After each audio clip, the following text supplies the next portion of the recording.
Welcome back to the Pat and Play podcast. It is episode 5. I've said this before, I'll say this again. Can't quite believe we're actually making it halfway to double figures. We might actually make 10 podcasts, guys, before this all falls apart. So congratulations. This is a mini milestone. Before we jump into the agenda, which will kick off with some spicy transfer news, I want to ask the guys on the line. We've got 4 co-hosts today. We got Jude, we got Balin, we got Sal, and we've got Linz. So this is a bit of a packed audience. But I'm going to ask, has anyone on this podcast ever had your chain snatched? Have you ever been mugged? Ever been robbed? I feel like if you're South African, you had to have that experience at some point in your life. Initiation, yeah. It's a rite of passage, right? Yeah. 100%. 100%. Turning left when you should have turned right on that road in Joburg, or ending up in that mall beyond Sunset in Cape Town. Nope. So I'll tell you a quick story. I remember one of the times I got robbed. I was in Cape Town. I was working for, you know, those guys in malls who come up to you and they try to convince you to sign up for a contract. They'll come up to you in a mall and they'll say, don't you want to help a child in need? Come over here, you know, sign up for £2 a month or maybe 20 Rand or something. Anyway, I was doing this in university. So I was doing it for Save the Children. And I was in this mall in kind of between the southern and northern suburbs in Cape Town. So it's not far from Milnerton. I was there with this girl called Sue. We were on the train. We weren't supposed to be on the train. Our boss was supposed to pick us up and take us back to Cape Town Center, where we were going to go our separate ways. And so boss doesn't turn up. Turns out he was having a very nice dinner somewhere, enjoying himself. So we realized, oh, shit, it's Sunday. It's 6:00. We're gonna have to get a train back into Cape Town Central. So anyway, we jump on the train. It's looking a bit sketchy. You know that feeling when you're getting onto a train and I don't know if you guys know that feeling, but I'm sure you do, where you look around and you're like, I made a bad decision here. Something's going to go wrong. If you know the train I'm talking about, as you're coming into Cape Town, there's a stop just before Salt River. And if you look left, you can see just houses. And I looked left and I saw these guys running across the tracks. And I was like, oh, no. Anyway, they jump on the train. Long story short, these guys end up asking for the usual, the phone, the wallet. They get Sue's rent money that she drew at the mall. No way. These guys took my shoes, bro. And when they asked for them, you know, you're going from loss of finance to disrespect. At this point, when they're asking for your shoes, it's disrespect. This is a very, very long-winded intro to say Daniel Levy and every single Spurs fan out there right now feels like that. When they've taken your phone, they've taken your shoes, they've taken your dignity. Nah, what Arsenal did last night was disrespectful. And I don't know how we got to this place where Spurs were dilly-dallying for 17 days over this after Maddison got injured. But here we are, man. And I love it. A bit of a long intro there. We're going to talk a little bit about Eze. I want to know from your perspective, Jude, I'm going to start off with you because it was part of one of your predictions, actually, was that Crystal Palace was your stock rising, right, on the last podcast. And I just want to know from your side, does this Eze breaking news that he's probably going to end up at Arsenal change anything for you in terms of Crystal Palace's future? So I think in my original statement when we were doing that segment in the last episode, I did kind of put a disclaimer in there saying if they hold on to their players, and I think I mentioned Eze specifically, if they were to hold on to them, then we could see something, or Palace pushing for a European place, not Champions League, once again, Europa League or Conference League. I don't see that happening anymore. I think he has a big impact on Palace and where they play. Their creativity goes through him. He scored a disallowed free kick against Chelsea on Sunday as well. So there's a lot of contribution that Crystal Palace are now going to be missing because Arsenal have snatched him up. So it does change a little bit.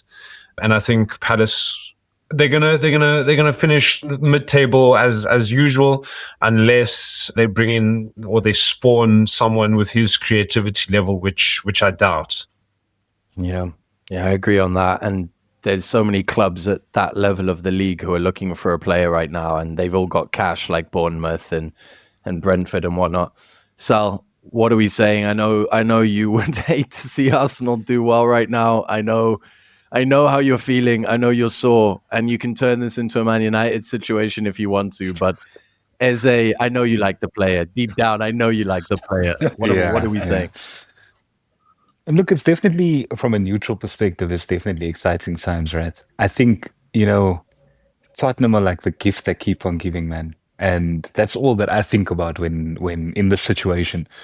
I love these Instagram algorithms, man. They know exactly what to put up there. The whole day, I'm at work, I'm scrolling through Instagram, and everything is like posts from 2 days ago, 3 days ago, coming from Spurs fan side saying, yeah, he chose Spurs over Arsenal. He chose Spurs over Arsenal. And now, like, here we are 2 days later with Arsenal getting a here we go from Fabrizio. It's crazy.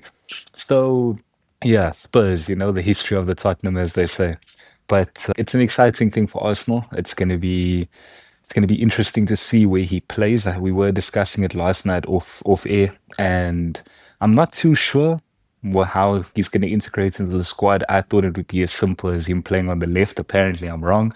So we'll see. We'll see. It's going to be interesting. But yeah, it's upsetting for me. I can't lie, man. Like, I think since the opening weekend, Arsenal versus Man United, it sort of reiterated my hatred for Arsenal. I can't lie. So let's see, man. Interesting times ahead. Frustrating, but interesting. Yeah, man, I love Eze. Probably top 3 of my favorite player in the league, and seeing him go, like, I swear, like, I enjoy watching him that much. Seeing him go to Arsenal, it's bittersweet because, like, it's Arsenal, but at the same time, he deserves a move of that caliber. And yeah, I think the big thing is, where does he play? Because we know he's not a touchline winger. And yeah, that's what they're looking for. So can he play in the 8? I don't think Mikel Arteta is going to change the system for him. Can't play in the 10 because of Odegaard. But yeah, like, it's a great move for him. If he can be an impact sub, great. But obviously, I think he's good enough to start for Arsenal. But yeah, he deserves the move. And Tottenham, you can't. Like, I know a lot of people are saying, hey, post the Madison injury, getting him, whatever. They should have got him before Madison even got injured. That's somebody they need in their squad. They need that creativity. It would have been nice to see him under Frank, because Frank does have a way with these attacking players, and to see him and Kudus, it would have been nice. But yeah, I don't think Tottenham believe they deserve nice things. Like, honestly, I don't think they believe they deserve nice things. Because if they did, this thing would have been done a long time ago. How, like, yeah. Well, also, like, how was he playing against Chelsea? He shouldn't even played the first game. So things like that, where you're like, listen, this is all on Tottenham. I don't know if the fans can get angry enough at Daniel Levy to get him to sign somebody, because there is no one in the market, right? Unless somehow Gibbs White has another release clause, and they're gonna activate it.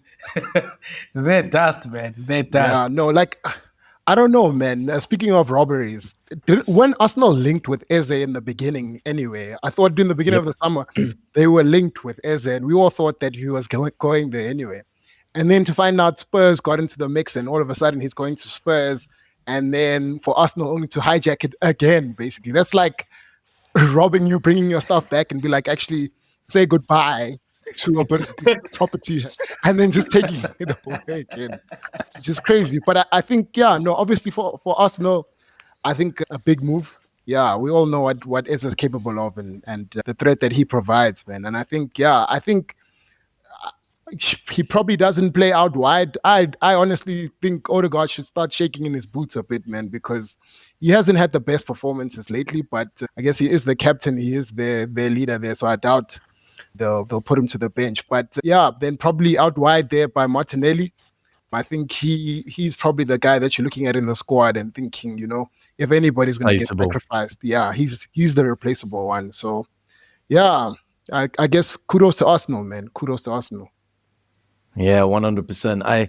There's some things around the transfer which are a little bit suspicious, right? Like in the sense that Spurs agree a deal. Eze is kind of agreeing to it, but it takes a long time, and then all the reporting is that Palace ask Spurs for an extra 48 hours because they want Eze to play in the Europa League, I think it is, right? Today.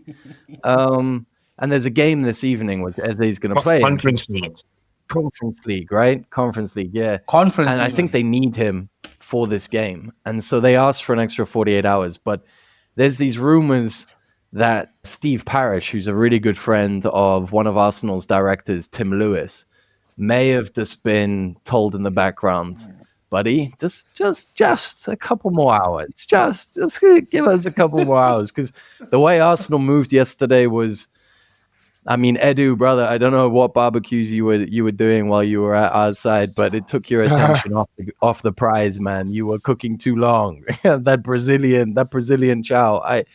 He wasn't doing what Berta's doing. This man is he's a bit of a shark when he gets his opportunity. But I think probably the happiest man this morning is actually James Maddison, if we're being honest with each other. Yeah. If we're being honest with each other, Eze being signed by Spurs would have ended James Maddison's long-term career at Spurs because that man was going to hit bench. Eze was going to snatch that number 10 shirt long-term.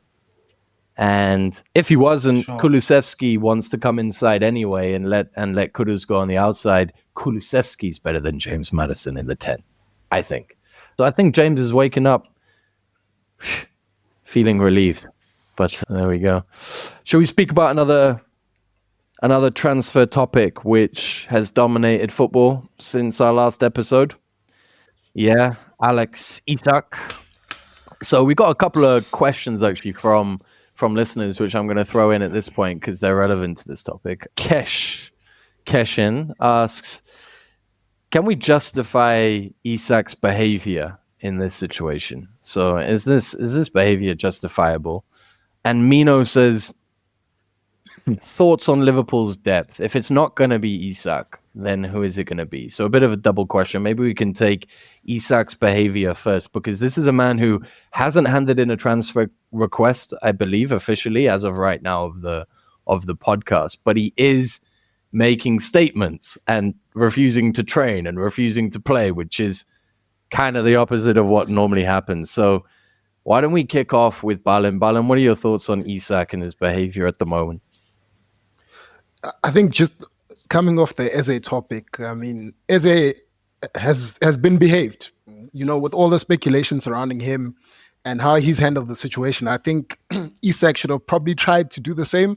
He came out, I think, yesterday saying that he had some sort of a gentleman agreement with the club, and they've kind of gone against that, and this relationship and the trust that they've had has been broken. But I do think he's pushed it just a little bit too far. I think train with the team, stay with the squad, and get in a couple of Premier League games as well. I mean, you lose out as well. He's sitting on the bench. You could be banging in a few goals now. Eventually when that transfer goes through, you in Liverpool, you've netted it a couple times. You've played a couple games as well. I feel like he's just only disadvantaging himself at this particular moment in time. So, with regards to his behavior, look, I know he wants the move, and he's obviously, I think Isak knows who he is. He knows he's a top player. He understands that to be recognized as like a top striker, you got to be playing for one of the big 4 or I guess 6 teams. So, I just think he's not handling it well. He's not handling it well. Yeah, I'm with Balin on that. I don't think he's handled it well at all. Because I think the one thing is anyone who's been following this, the chain of events really do not help Isak's case. the team he wants to go to prioritized another 100%. forward before him, and somehow now he's kicking up a storm. And yeah, it feels very ill-advised. It doesn't feel like the player's acting of his own accord. It feels like somebody else is advising him to do things. Also, I heard a very interesting point watching TalkSport, and somebody said Isak is saying the club made promises and all this stuff, and the club is saying they haven't. The burden of proof is on Isak. So it's sort of like Isak should just say, I spoke to, Johnny Johnson, this person. So we know Johnny Johnson. Then Johnny Johnson can come forward and say, he's lying. Oh, yeah, I did say that, But the fact that he isn't coming with that, there's too many holes in Isak's story, and the chain of events aren't helping, where now I think, he hasn't helped his case. Also, he's losing out, like Balin said, too much. Liverpool haven't come in with an adequate offer. If you have to get lawyers involved, you can move, but then there's a whole tumultuous thing behind it where it's sort of like this doesn't help him at all. World Cup, so many things where, I feel like there is people whispering in his ear, and I do think everyone thinks Liverpool are angels. I do think they've chatted to this guy and told him to kick up a storm at a certain time. We're coming in with a bid now. It's not the 150, so make sure they want you gone. And it's a very weird situation. And I understand Newcastle like digging their heels in. I think the transfer market has really dictated the price they've put on him. And I don't think any of us here could say it's a ridiculous price if we look at prices of like Enzo 100%. and Caicedo and Wirtz himself, and we're talking about now Premier League striker who scored 20 goals 2 seasons in a row. Yeah, you're going to have to pay money. And I just think I love him, and I'd love the move for him because he deserves it. It's just he's gone about it in the wrong way, and he's probably ruined it And for our himself. fantasy teams, Yeah, bro. that's how I feel. From my perspective, I think he's gone about it in the wrong way. So I'm agreeing with Balin and Linde. I'm also thinking about it from a fan's perspective, both Liverpool and Newcastle. Newcastle because obviously he doesn't want to play for your club anymore, so you're going to be upset with him. But then also from Liverpool's perspective, if I was a Liverpool fan and I see what Isak is doing to Newcastle, who's to say in 2 years that Real Madrid come calling and Liverpool want to dig their heels in, but then he does the same thing. I don't want a player like that who feels maybe that they are bigger than the club that he's at the moment. I want players who play for the badge and who's willing to die on the field. So I think, also he's in the way that he's doing it incorrectly, as well mentioned before. He could have gotten a couple of games in to be match fit when he moves, sharpness. He's missed preseason. He's trained by himself at Real Sociedad. I don't see how any of what he's doing makes sense. Yeah. Yeah, for me personally, I didn't agree with the points that everyone's making, right? I was sort of taking the side of Isak because I had this mindset where I was like, nah, you've done your bit, you've been a loyal servant to the club, and you want to leave, man. Let the player leave. Why hold on to a player if he clearly doesn't want to play for you and he wants to move on, right? You're anti-slavery. When I really think Yeah. So that was exactly it. I was like, we're not slaves. But at the end of the day, you're not. You're not a slave. You're supposed to be honoring an employment agreement, right? You're supposed to be honoring a contract that you signed to honor the club, right? To serve the club and have the club. You're getting paid by the club every week. So what role are you playing? You can't be just throwing your toys out of the cot. And to add to what Linda and Jude and Balin are saying, like, you see, Newcastle gave their price. They gave their price. If Liverpool don't want to pay that price, you can't now pin that on Newcastle, right? Because they don't want to let you leave. At the end of the day, whether or not you think Isak is worth 150 million, it does not matter, right? the price. That's what he's worth to. Yeah, that's what he's worth to Newcastle. Newcastle, like Linda's saying, he sees what they see what Caicedo went for. They see what the likes of, Flo Wirtz is going for, what the market is like. And at the end of the day, how difficult of a player is Isak to replace? And additionally, the club you trying to go to signed the target that your current club wanted to sign. Right? They wanted to sign Ekitike. So clearly they don't have a replacement lined up. Liverpool went and blasted money on Ekitike. Now, why on earth would Newcastle give up Isak to a team that took your target? It doesn't make sense. So I definitely think Isak has gone about this the wrong way. I've had a complete change in perspective. I think he needs to, and again, you're a football player. Right, I'm thinking of it from a perspective of a football player. If I'm a football player, I'm gonna want to, like Eze, ignore the noise, play your football, do your thing, and whatever happens, happens. Right? You've been a success at the club. You've been an icon. The fans love you. You banging in the FPL points. So play for the badge. Enjoy your games. Get your sharpness in. And if the move comes, it comes. And if it doesn't, at least your season is safe and you can play football. You qualified for Champions League. You're there. Do your thing. So, yeah, I've lost a lot of respect in terms of how he's carried himself as a football player. So, yeah, it's going to be interesting to see how it ends off. But, yeah, definitely a disappointment. Do we think if Isak turned around and his team came out and showed like an email or something? So Newcastle had a couple of directors leave. One was Amanda Staveley, and the other one was Paul something. Anyway, there was the sporting director. He left this summer. Bit of a change in managerial sort of setup there at Newcastle. Let's say Amanda or the sporting director guy who left. Can't believe I've forgotten his name. Anyway, I was supposed to prepare for this. If they promised him something and then they left Newcastle, but it was verbal or it was in an email or it basically wasn't an amendment to a contract. It wasn't anything official.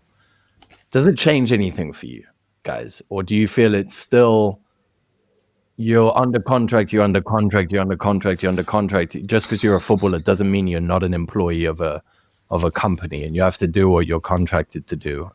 Does that change your thoughts if he was to come forward and show, I don't know, an email saying, sure, Alex, we'll look at selling you in the summer, something like that? Do you think it changes anything? No, Not fully. I don't think so. Not fully, because it's sort of like these people aren't run-of-the-mill people. You're not dealing with 5 rands and 3 rands. Yeah. You're dealing with millions. So it's sort of like you'd want to get that in writing, especially an agent or whoever. You want to get things in writing because I think we've seen too many instances where people say gentlemen's agreements were made, right? And then there is no concrete evidence or whatever, but you want that in writing. I just feel like the writing part is important because what would make Isak think, because I think maybe that's the reason why he hasn't come forward with anything, because there probably wasn't a full agreement. There was probably a thing of if the right offer comes, we'll let you go. And now that's relative. Because if you're Isak, the right offer is even 60 million, but it's like to Newcastle, the right offer is more money. So it wouldn't change a lot unless there was a price. If there was an actual price agreed upon, then that would change everything. Because if they did say, listen, if we get 100, we'll let you go. And now they were getting 110. Yeah, almost like a tacit contract that. Yeah. Anyone else feel differently? I agree with I Linda. have to agree with Linda. Yeah. I think he's spot on. Again, if there was a price agreed where they said, if we get an offer of 100 mil, we'll let you go. Then I can sort of understand. I would be very frustrated if that happened and I'm in Isak's position. But the likelihood of that being the case is very, very low. It is. Right? It's and also again, there's intricacies, man. Like for me, the most interesting thing is this Ekitike situation. Right? Yeah, I agree. Like more than likely, the logical thing to me is that Newcastle were looking at Ekitike as the replacement, right? Like, okay, cool, we're going to line up our replacement. We know that you're probably leaving. And then the very club that's in for you go, I mean, no, man, you can see I'm passionate about this topic because that was crazy to me. And I still feel like not enough noise was made about that, because obviously Newcastle lost a lot of business this summer with a lot of players heading in other directions. But this one here, man, this one here is This tense. is brutal. This one is very, very tense. Yeah. Yeah, I think it's a tricky one, this one. I think if you're serious about it, hand in a transfer request. Surrender your loyalty bonus. You signed a 6-year contract, man. That's how this whole thing works.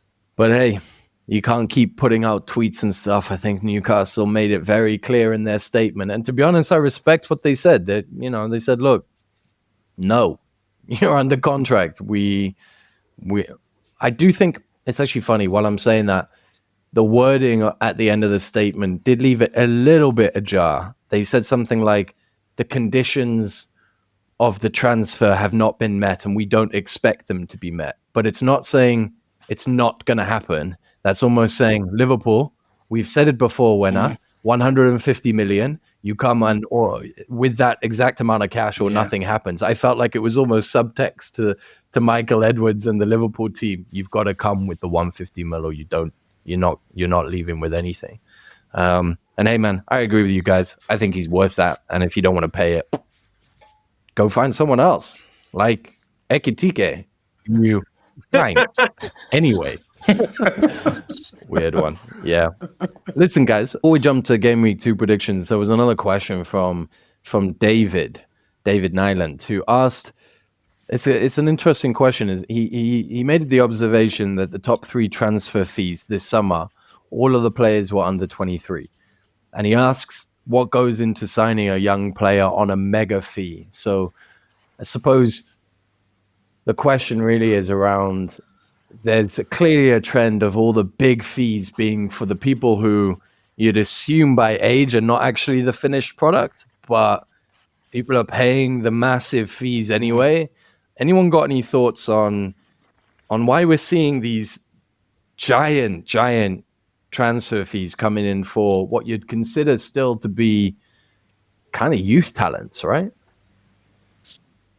I think with the large transfer fees, you're paying for potential that this player can stay at your club long term, and you're paying the value that they can bring to your club for the duration of however long their contract is. Signing a player who's a bit older, like let's say 28, you won't get the same amount of value throughout his contract period, which is why I think the trend now is to buy and pay for the potential of this player. Obviously, there are risks with that, and we have seen it before, where a young player comes in for 100 million. I'm thinking Mudryk is a prime example. You never know what happens now. He's banned for 4 years or however long, where you're not bringing that value that Chelsea paid for him. One. Which, I think there are risks, but at the same time, you can spend a lot of money on these players, and they will bring that value over the years. So I think you're paying for the potential. Yeah, I'm with Jude there, and that football clubs are just way smarter now in terms of negotiating contracts while the player's still at your club. So you find now, like in Isak, there's 3 years left on his contract. He's not going to move for a small fee. I think that's what football clubs are doing. You see a young player have like 1 or 2 good seasons, they tie him down, whether it be whoever, and then there's no way there's 1 year left on his contract and he's going to move for 30 or 40 million. You're essentially buying out a contract. So I think that's why the fees are so high. And also I think we just live in a time now where people are trying to find gems so early, where you're hoping the gem lasts a long span. So everyone's hoping they find a Messi, right? Barcelona had the perfect situation where you have this generational player who's at your club for God knows how long, and it's like, So if you're able to transfer somebody like that at the age of 21, 22, and they give you 8 years, right? What's 100 million then? So I think that's where clubs are thinking at it from. But yeah, I think we're just gonna see more flops, unfortunately, because It's big risk. Yeah, I think it's yeah, I don't yeah, big risk because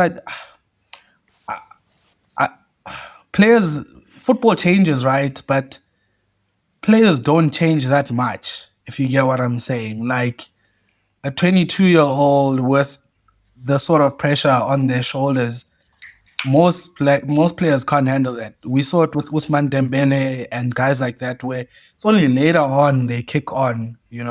Not everyone's Messi or Ronaldo, so it's extremely, extremely difficult. Because even if you do, like play well in your youth and you continue, then an Eden Hazard happens, or a Neymar happens, or a Gareth Bale happens, where by 32 you're toast. Yeah, so I think Messi and Ronaldo ruin everything because I think we don't understand these guys are aliens, and that mold of football that you're not really gonna find the ups and downs of, because like even Kylian Mbappe now, if his trajectory, not to say he isn't a top player, but it's sort of troughed out. It's not rising. The stocks aren't rising, so it's a crazy thing. I understand why clubs do it, but we're gonna see a lot of flops, and it's just what it is. Yeah, I think I agree with everything that Linda and Jude are saying. I'm trying to think a little bit further back, like earlier 2000s or, just pre-2010s, what the market was like. And, the one that comes to mind at the time being the most expensive transfer was Cristiano Ronaldo from United to Madrid. And he went for, what, 80 million pounds at the age of 24, I think. And yeah, and this whole under 23 thing, I think it's very interesting. The first sight of evidence of that for me would have been the Neymar transfer from Santos to Barcelona. I think he was about 20 or 21. I think he just turned 21. And the one that they claimed was like 45 million euro or something. But it ended up being like, it was... Someone was cooking some books. Yeah. 100%. So we look at that situation, right? And we can easily say that was between about 70 to 100 million. I think obviously undisclosed, agent winning all world over record the transfer place. fee. Yeah. So I think the current state of football, and as it may have started at that time, right? We saw it with Neymar from Santos to Barcelona. We saw it with Kylian Mbappe from Monaco to PSG as well. And then your Dembeles and so on. We know the market's cooked. We've been over it before, but football being so well-rounded, the hype, everything from fans to coaches to players, like these clubs are picking up on that. And we speak about stocks rising and stocks falling. The more noise there is, the more the stocks rise, right? So 100%. as fans start to talk, as the clips start to circulate, as the performances, there's word of mouth and noise going around, it really, really does increase the value of a player in the market, right? So I think it's attributed to that. And it's, again, everybody's looking for the next Ronaldo and the next Messi. Everybody's trying to lock in, invest at an early stage, get those rising stocks in before they peak. So it's all about that at the end of the day. And that's why we're seeing so many quote unquote flops, your Mikhailo Mudryks and, players that phase out over time. And like Linda's saying, Mbappe, he is a quality player, but it's not the heights we expected at the age that he's at. Not at all. We thought he was going to be a lot further along the line right now. So I think it's hype. I think it's got a lot to do with hype, a lot of noise. And I attribute it to that mostly. Yeah. Man United are an outlier to this question because we go buy Casemiro for 70 million at the age of 30. So doesn't always apply to everyone. But I think obviously, like Linda said, clubs are getting a lot smarter now. And it's obviously the fees based on potential, In the next 2-3 years, this player is going to be at the level of a Neymar, at the level of Mbappe. That's what clubs are banking on.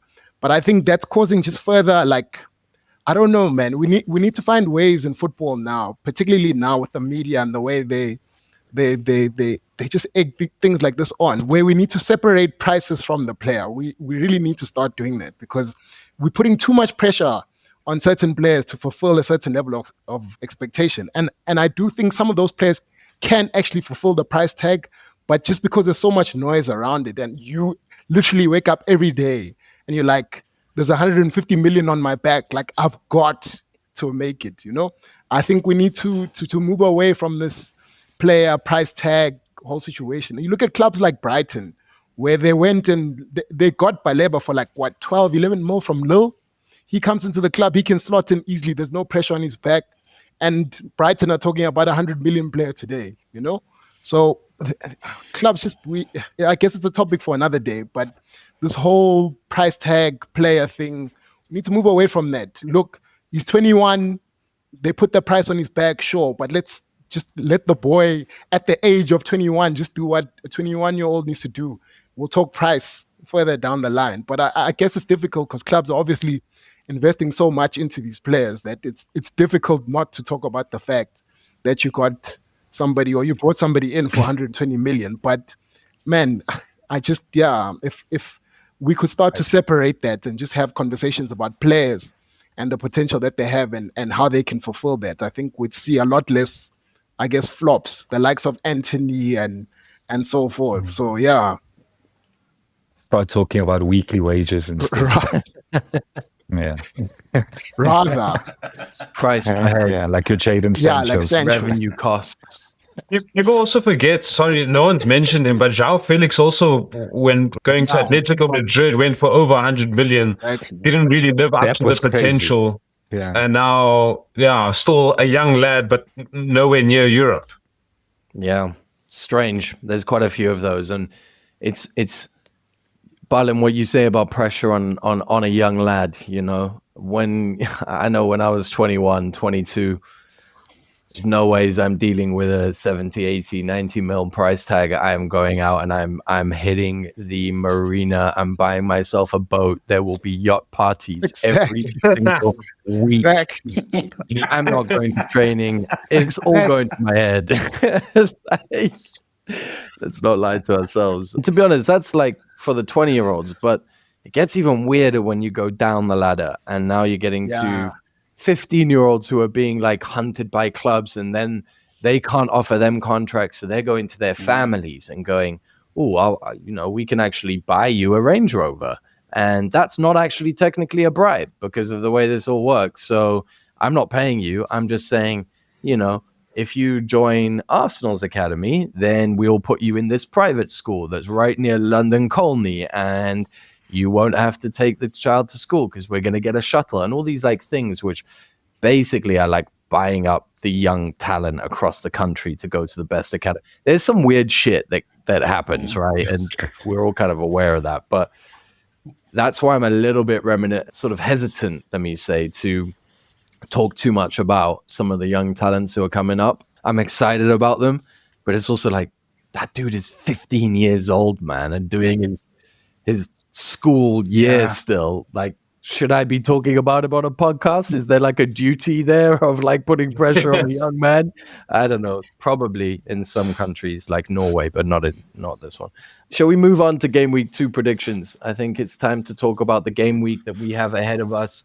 We can chat FPL as well while we're going through the fixtures, because I know everyone here has something on the line this weekend. For me, it's basically everything. It's such a bad game week. If I have a bad game week this week, I'm done. Like, my wife beat me in my family league, which she's gonna listen to this, but it hurt. It really hurt. Let's start off with the game of the weekend, because I think we kind of spoke about some of the underlying drama that surrounds this game already. But to have Liverpool versus Newcastle right now, Thank you, whoever is sorting out this fixture list, because you did this on purpose. You knew what was going on, and I love you for it. Whatever hacking you did of that fixture system, oh, we love you, we love you, we love you. So I'm going to come to Sal first on Newcastle versus Liverpool. What are we thinking, man? How are you looking for the game? Steve, this is what's gonna happen. This is what I'm saying now. You see, Ekitike is No, gonna 100%. score. Ekitike is gonna score. And the fans, Eddie Howe, everybody's gonna look at Isak and they're gonna say, you see now, you see what you're doing. You see what you're doing. We're catching L's.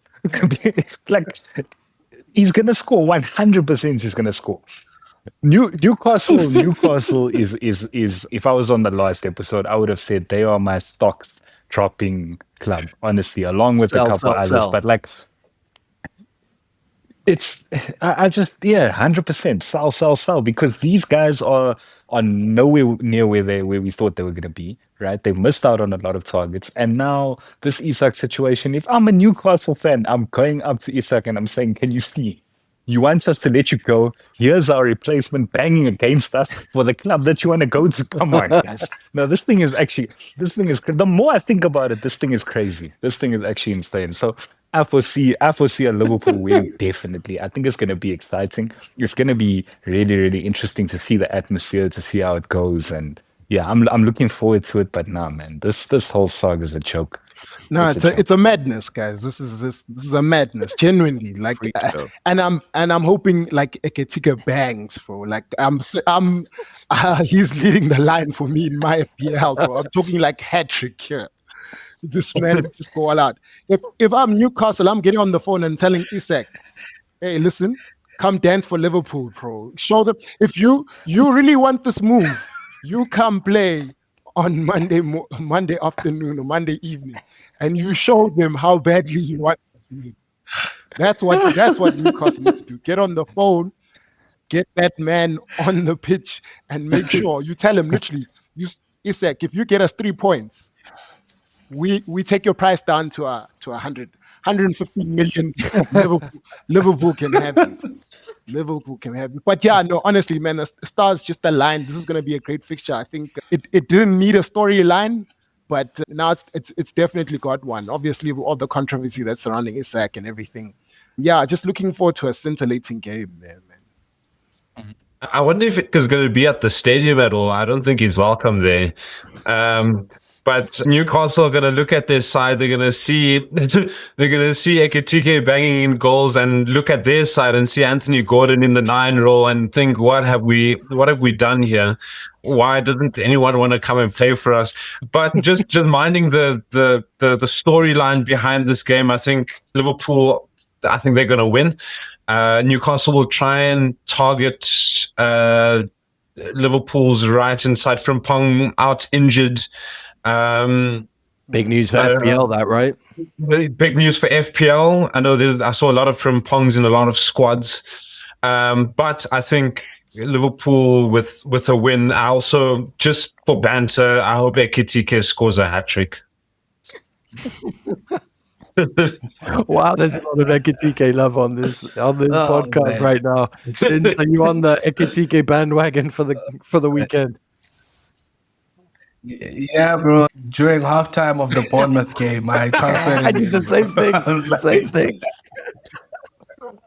It's the real deal. Yeah, this guy's the truth, bro. No, yeah, Liverpool might not be it, might not win the league, whatever, but this Blues got a bag. So yeah, I won't lie to you, bro. If football was fair, right, Newcastle would win this game. If football was fair and nice, and you get me, because we'd all be happy for Newcastle, right? Because it's like, you get me, David and Goliath, that stone hits Goliath here. Goliath is flipping Virgil van Dijk. That's who we think. But it's not gonna work like that. Like, there's nothing here except the Frimpong injury that works in Newcastle's favor. I think Anthony Gordon playing 9 is a dream for Konate and Van Dijk. That's like, bro. Because it's like, Anthony Gordon is quick, but those 2 centre-backs are quick as well, and they're stronger than him. So it's like, yeah, Newcastle have to produce miracles for anything to happen. And I think there's only one way where this can happen. That midfield battle is the only thing Newcastle could possibly win. That Tonali, Joelinton, and Bruno G, if they can control the game, it makes it a harder game for Liverpool. The only problem is that on the break, Newcastle are cooked as well, man. So it's not looking good, man. I do think Liverpool are also going to take this as like a confidence booster where, yeah, man, we could see a terrible scoreline. Joe Linton must become a number 9 again for this game. Joe Linton, Just for this one, right? you know how that guy is. He will have bought into the drama around Isak. He will. 100.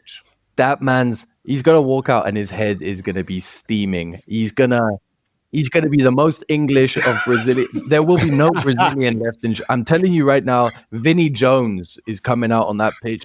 I'm gonna bloody blow your legs, you mate. He's coming in like that. Joey Barton. You know what? Yes, Joey Barton. You know what? If I can't advocate for betting, we're not a betting podcast, but if you are so inclined, a yellow card on either Bruno or Joelinton on this game is probably free cash. Now, I've never been successful in gambling. I lose all the time. So this is not financial advice, but guys, there's gonna be cards galore in this game. I can't wait. The only gutting thing about this game is who decided it's on a Monday night when this is prime Sunday football. This is Sunday, right?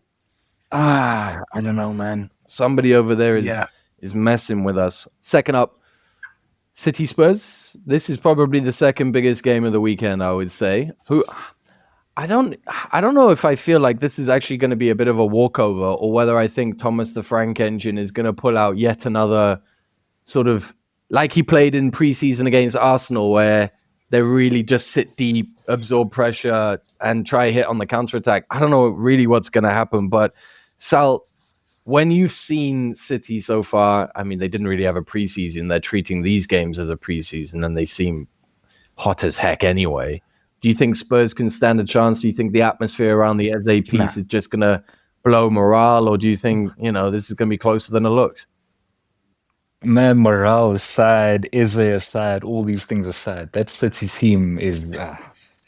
and I said it, man. I said, like you can't write a Pep Guardiola team off 2 seasons in a row. And the players that are Rangers, man, guys, and Shirky's gonna start this game, and we're gonna see something from him in this game as well. And it's like, surely if he doesn't start, then I don't know. Then I know Pep plays FPL, but it's they just looking like themselves again. It's refreshed. De Bruyne being out, gone now. We've got a whole new batch of players. It's a different team that's functioning with a similar standard, and that's what I respect about Man City a lot. Is that players come in. And you either get with the program or you out, right? So you either get with the program or you end up like a Jack Grealish where, you can call you a flop. Or you get with the program, you integrate well into the squad, you know what's up, you know what's expected of you. And I just see them being one of the biggest forces in the league this season. So I can't see a Spurs team competing. But at the same time, right? Football is very romanticized, and we have history, we have all these things going on, and we know how things can be sometimes between City and Spurs, right? As history has suggested here and there. We know Pep has a little bit of quarrels with Spurs here and there, so you never know what can happen, but I see a City win, definitely. Yeah, I'm with Sal there. I'm mostly just on a City win. I think even if Frank tries to contain the Haaland with the 3 at the back and yada yada, I just think that's just gonna help the midfield even more. I just think Grinders, Cherky as well, probably playing.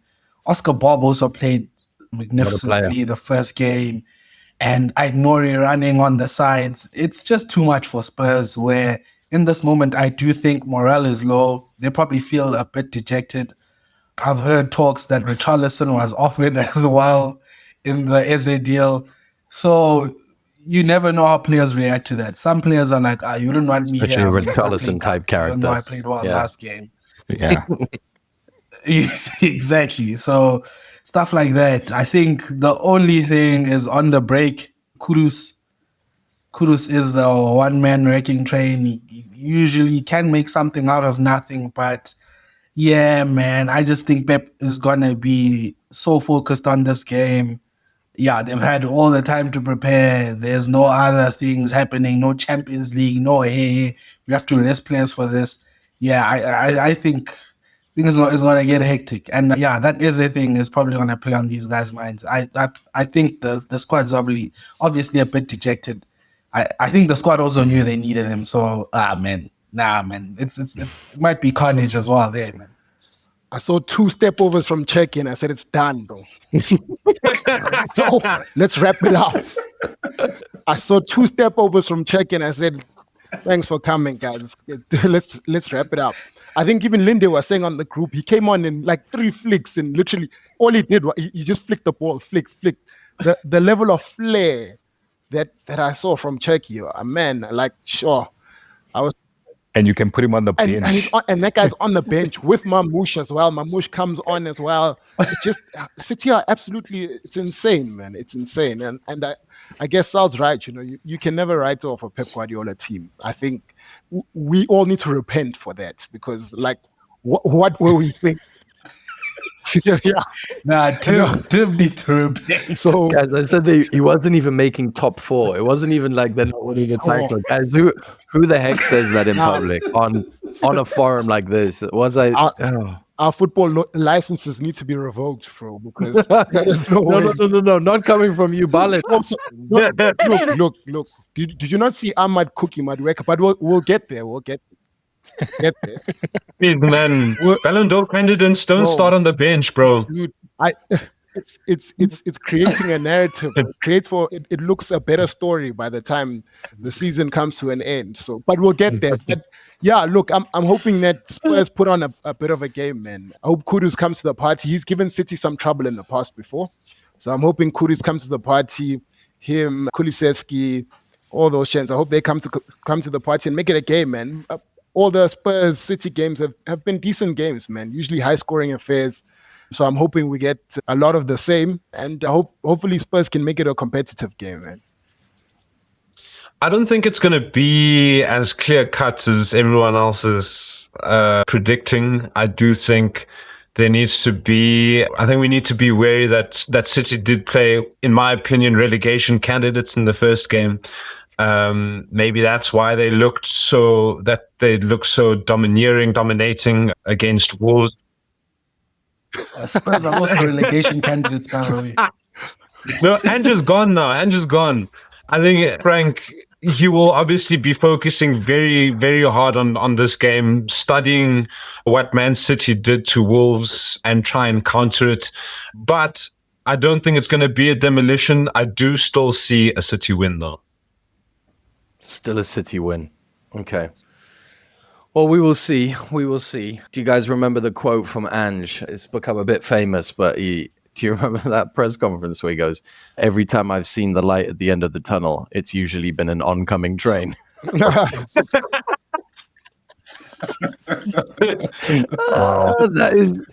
That is gold dust, man. It just summarizes that club in like one sentence. God, bottle that up, make a serum, and inject me with that every morning. Classic.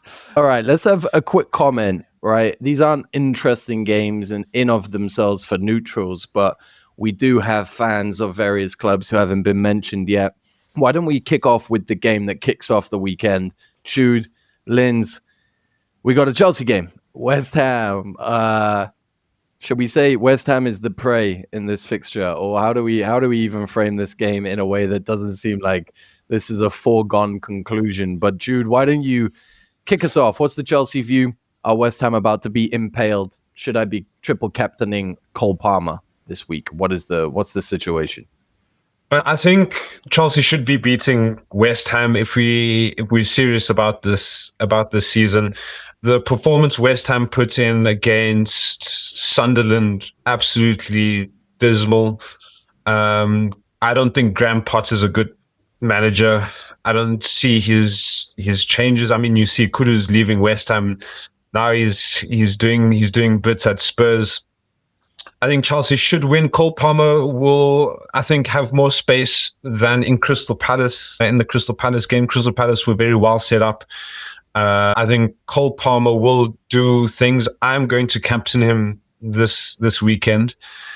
But yeah, Chelsea should be beating West Ham if we're serious about this season and where we want to finish.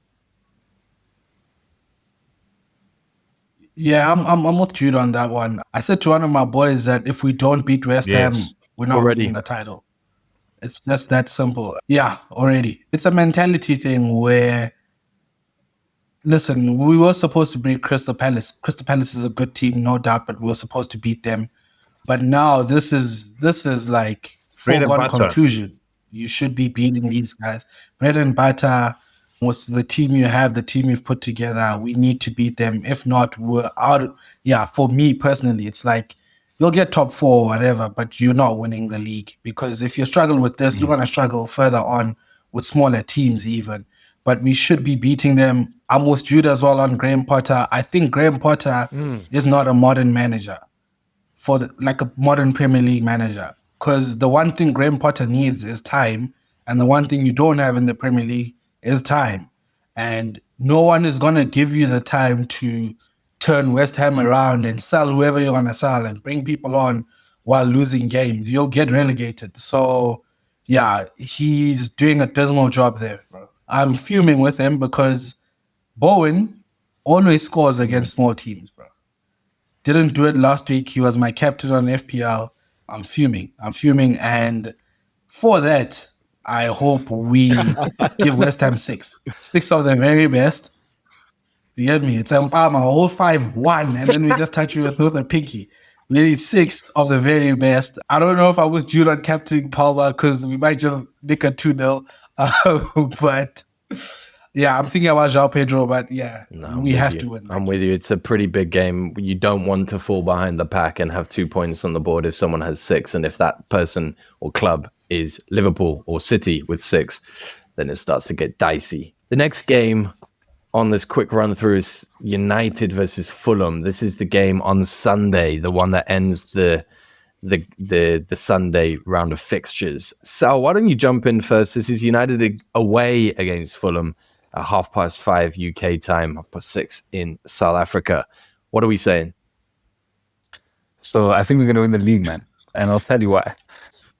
Nah. Let me land. So you see, the last time that Manchester United lost 1-0 on the opening day of the season. Tell them.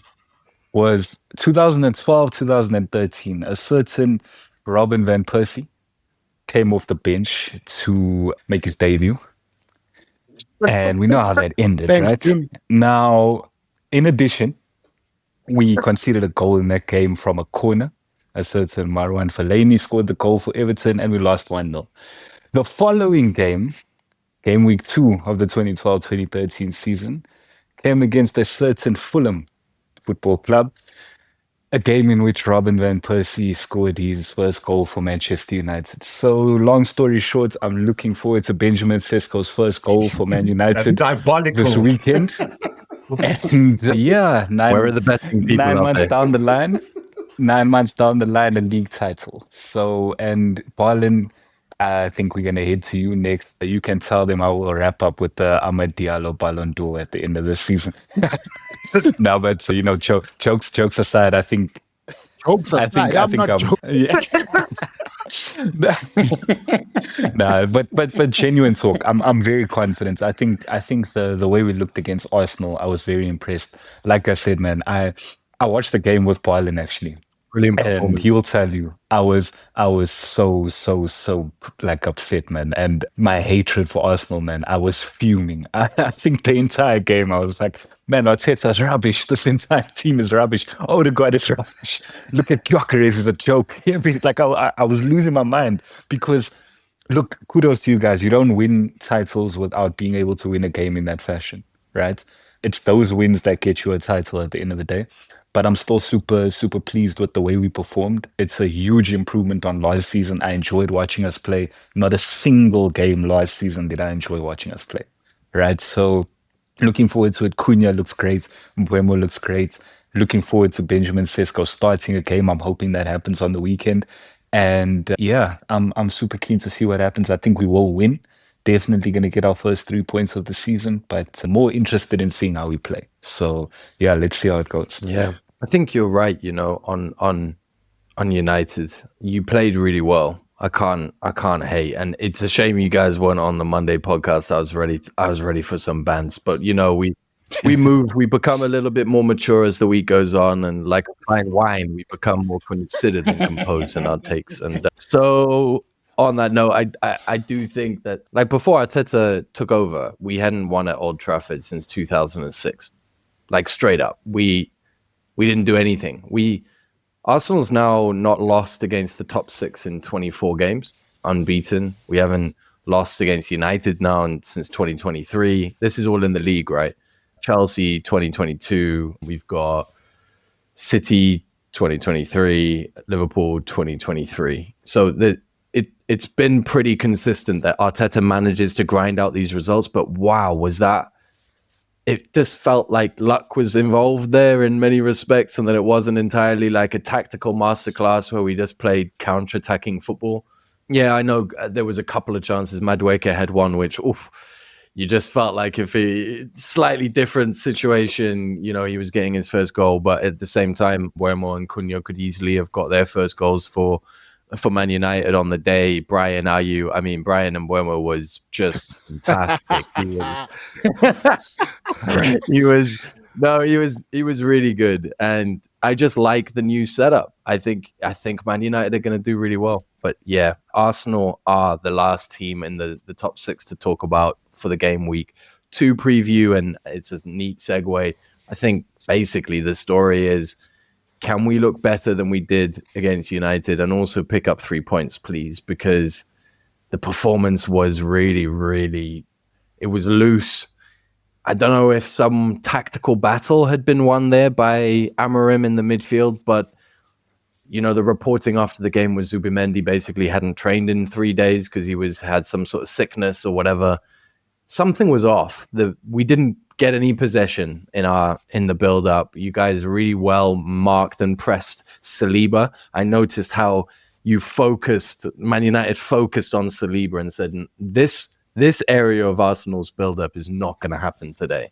Impressive stuff. But yeah, when Sesko came on, Gabriel said, I'm coming for you. You are going to learn what the Premier League's like. I saw a couple of challenges where Gabriel's such a physical monster, and he wanted to make it clear. But the Leeds game, you would expect, is a slam dunk, and it's a lot easier. It's the only easy fixture for Arsenal in the first 6 game weeks. And so if Arsenal don't get 3 points here, then like Linz and Jude are saying about Chelsea not winning against your opposition this weekend, we've got to get the points. West Ham, Leeds, same bucket, same vibes. You've got to win. There are no excuses. There's no nonsense. There's no nothing. You have to win. So fingers crossed, because I don't want to come on here on Monday night and have to chat about what Arteta's going to do to get us working. All right, I think that's it. Any last takes, guys, on game week 2 predictions or previews? Anything before we move to the game of the week? Yeah, Gyökeres has to score. Yeah, because it's like you said, the opposition only gets tougher and harder, and it's like, brother, even if it's a pen, I think for his confidence, just because that United performance, and also for as bad as he was, it also seemed like the people weren't in sync. Agree. Where it's like Odegaard is playing as the 10, where it's like, brother, this guy who's playing in front of you is already on the move. Just give him the ball. The longer you take to give him the ball, the more he has to do, the worse he looks, the more he can't shoot. Because having no shots at all, never mind on target or off target, no shots at all, that's wild for a striker, man. So I think he needs to score. I think to add to that, like in the first episode, so you guys know I like to play 12D chess. So in the first episode of this podcast, I said that he's going to be in my FPL team and Captain Haaland. So, we move. But I read an interesting stat. I obviously mentioned that, he was in, I think he scored the most goals in Europe across all the leagues, just that he didn't happen to be in a top 5 league, so he doesn't get the golden boot with that funny rule that they have. I read an interesting stat that this guy, apparently the majority of his goals, like 30 of his league goals, Tim knows where I'm going with this, came against the bottom teams in the league in Portugal. So obviously, let's be honest, right? Fake Neither of stats, us Al. really. You for Twitter Is it a nonsense. fake stat? Yeah. Okay, just checking. Now, so I actually heard it on a podcast. So Call them out. none of us really watch the Portuguese league, right? So we don't have that access over here on this side. So I'm yet to see exactly what this guy's about, right? So apart from just clips and stuff. So I agree with Linz. The Premier League's a different league. It's a different style, it's a different level of competition and a different pressure. So he needs a goal for his confidence, and for his sake, I hope the floodgates open. But for my sake and the rest of the league's sake, I'm happy with it being the way that it is. So yeah. Everybody wants Gyökeres to fail outside of us. Yeah. I'll stick by my hot take. Yeah, you said he was going to flop at Arsenal. Yeah. Interesting. Damn, Interesting. I hope I can come back to this and play this segment back to us in like 6 months, and he's absolutely banged, but we will see. We will see. All right, let's jump to game of the week, which is Who Am I Again? And I just want someone to beat Jude. I just want someone to beat Jude. I'm even considering adding like ChatGPT to the podcast, and they just come on for this point, and I just feed it so that at least we get one answer before Jude. I'm going for another, as always, Premier League player or spent a stint in the Premier League. So we're going to kick off with, as usual, the clubs in order, career history, and then if you don't get it, I'll say a couple of things about national team contributions, but I think you'll get it. Just please before Jude. All right. Lille is the first club this guy played at before making his move to the Premier League for Newcastle. He spends a while at Newcastle before leaving the Premier League for a while to go back to France and join PSG. Ben Arfa. No? Both wrong. And therefore, So they're both out now. You have to wait. No, you guys have to wait for someone else to get one wrong before you guess again. After PSG, this is over. After PSG, he comes back to the Premier League to play and sign for Crystal Palace. Bang! Oh, well done. Well done. I won't lie to you. I was about to say it from the beginning. Nervous, but on the surface, yeah. No, that was brilliant. Very nice. That was brilliant, mate. I'm just so glad Jude didn't win this week, so we get a bit of... Nah, I knew I was gonna beat Jude, guys. Like I was watching the other episodes. I was just about to I was say, giving other people chances, man. The last episode was Pirlo, and I'm watching this episode and I screamed. I'm like, Pirlo, and I got it before Jude. And I was so upset because this was the first one that I wasn't on. And I think I even sent a message to the Pats and Play Instagram page. I'm like, listen, man, I would have gotten this thing. So, man, it'll come. Well done, Liz. That was proper. That was proper. For the other guys, in the words of Linde, it was technical.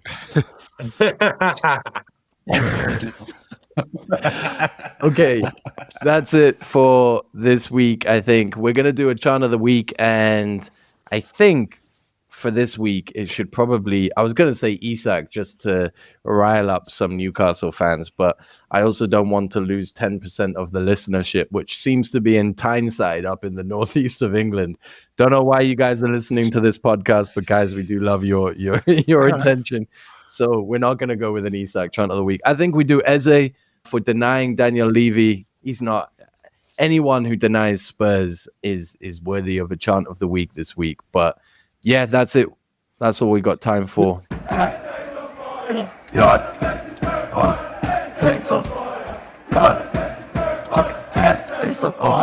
Sorry to interject. Go on, Balin. Just quickly, man. I was thinking, I don't know. I was watching some like YouTube clip and I saw Kurt Zuma, and I know this is terrible. You remember the incident that he had with the cat? Yes. I don't condone any of that violence, but man, that was a chant and a half. I remember, I think it was the West Ham fans or something, and they were just like, "That's how your cat felt. That's how your cat felt. That's how your cat felt." And man, I just that has to get played on the podcast one of these days. It has to. Balin, I love the nomination. I love you reenacting it even more. I'm not quite sure that Zuma earns the Chant of the Week. No, he doesn't. I'm finished. That is hilarious. Gosh, that was so worthy of interjection. Thank you, Bal. Please do that again in future, but hopefully not with that chant. Man. Okay. Well, thank you guys. I would really appreciate it. Anyone who made it this far, you did a sterling job. 75 minutes of the best. Let's see what happens this weekend. I'm hoping for absolute chaos and drama in the Liverpool and Newcastle game. Please let it not be a 0-0 ball draw. We want it to be dramatic. So bring the drama, Premier League, please, please. And if not, let Man United lose and let the drama be elsewhere. All right. Thank you for listening, folks. We'll see you on episode 6 on Tuesday morning. Ciao for now.